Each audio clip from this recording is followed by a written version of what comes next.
매일 같은 공방으로 비판에 무뎌진 정치권에서 최근 모처럼 뼈아픈 한마디가 있었습니다. 더불어민주당 우상호 비상대책위원장이 지적한 우리 정당 정치의 취약성입니다. 그럼 대한민국 정치 상황이 사실은 상당히 심각하다. 이렇게 좀 반성해야 할 대목이 있는 것 같습니다. 정당 정치가 얼마나 취약하면 모든 정당이 이렇게 비대위 체제를 걸 수밖에 없는가 하는 점에서 대한민국 정치 시스템을 어떻게 가져가야 할지 고민해봐야 한다는 숙연한 메시지를 던진 겁니다. 비상대책위원회. 국어사전에는 중대한 일이 일어나거나 일어날 우려가 있을 때 소집되는 회의기관이라고 규정돼 있는데요. 정치권에선 당대표 사퇴 등 비상 상황이 있을 때 운영하는 임시조직이란 뜻으로 통용됩니다. 말 그대로 비상시 꾸려지는 조직이니 정상적인 운영 방식은 아닌데 지금 여의도에선 원내 1, 2, 3당이 모두 비대위 체제에 접어들었습니다. 지난달 이준석 대표 징계 사태를 맞은 국민의힘. 권성동 원내대표의 대표 직무대행 체제가 의원총회를 거쳐 추인됐지만 뜻을 모아주셔서 오늘 결의민까지 이렇게 채택이 됐습니다. 위기를 기회로 삼아서 황골 탈퇴의 각오로 변화하고 또 변화하겠습니다. 얼마 안가 대행체제는 흔들렸습니다. 연이은 말실수에 더해 윤석열 대통령과의 문자 메시지가 언론에 포착된 게 결정적이었습니다. 이준석 대표를 향한 윤 대통령의 내부 총질 메시지에 당 안팎에선 논란이 이어졌고 20%대까지 떨어진 국정 지지율과 함께 비대위 추진 논의가 급물살을 탔습니다. 당의 비상 상황에 해당한다라고 판단을 했습니다. 작성한 당헌 개정안을 빠른 시일 내, 즉 8월 9일 날 전국위원회를 소집해서 의결하도록 하겠습니다. 집권 100일도 안 돼 일어난 일입니다. 국민의힘보다 앞서 야권은 선거 패배로 일찌감치 비대위를 가동했습니다. 더불어민주당은 대선에 이은 지방선거 패배 후 사선 우상호 의원을 필두로 비대위를 꾸려 혼란한 당 상황 수습에 나섰습니다. 당이 여러 가지로 좀 위기 상황이다. 무거운 책임감을 가지고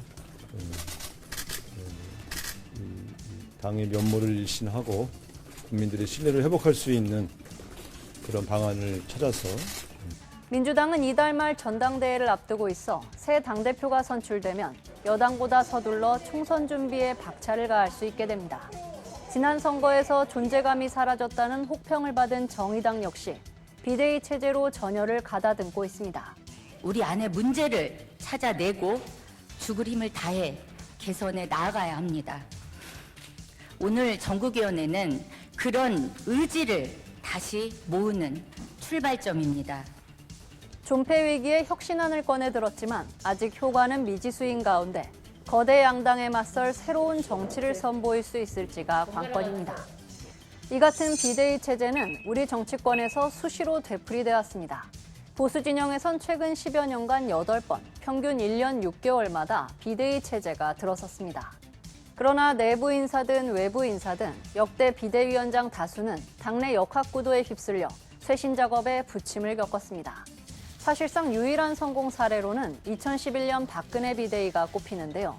앞으로 어려운 시기에 비대위원장을 맡게 돼서 참으로 큰 책임감을 느낍니다. 가장 중요한 것은 단합과 화합이라고 생각합니다. 디도스 공격 파문으로 위기에 놓인 한나라당을 당명 교체와 현역 의원 25% 공천 배제로 되살리는 데 성공했습니다. 유력 대권주자였던 박근혜 당시 비대위원장이 정권을 쥐고 혁신 작업을 이끈 결과였습니다. 진보 진영도 사정은 마찬가지입니다. 대체로 선거 패배 후 급작스럽게 비대위가 출범하면서 당 쇄신보다는 생존투쟁으로 흘러가는 양상을 보였습니다. 그 가운데 성공한 비대위로는 김종인 비대위가 있습니다. 2016년 선거 연패와 개파 갈등의 늪에 빠진 민주당에서 김종인 전 비대위원장은 절대적 공천권을 약속받고 과감한 손질에 나섰습니다. 공천이 막바지에 도달하고 있는데 공천 과정이 무난하게 경과됐다고 생각합니다. 애석하게 탈락하신 분들도 계시고 오는데 이 과정에서 셀프 공천 논란도 일었지만 결과적으로 20대 총선 승리를 이끌었습니다.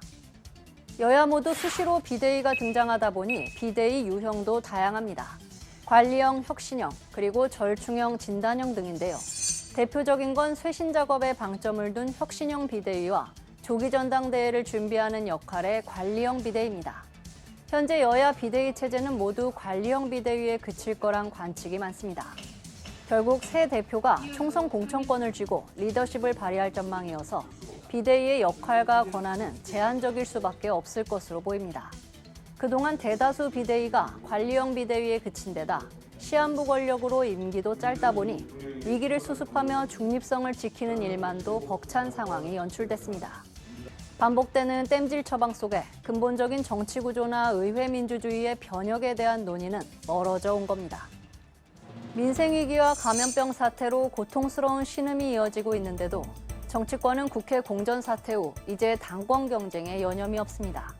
여야 모두 총선 승리를 기치로 비대위 띄우기에 나섰지만 당내 비상 상황에 매몰돼 국민의 비상 상황은 보지 못하는 듯합니다.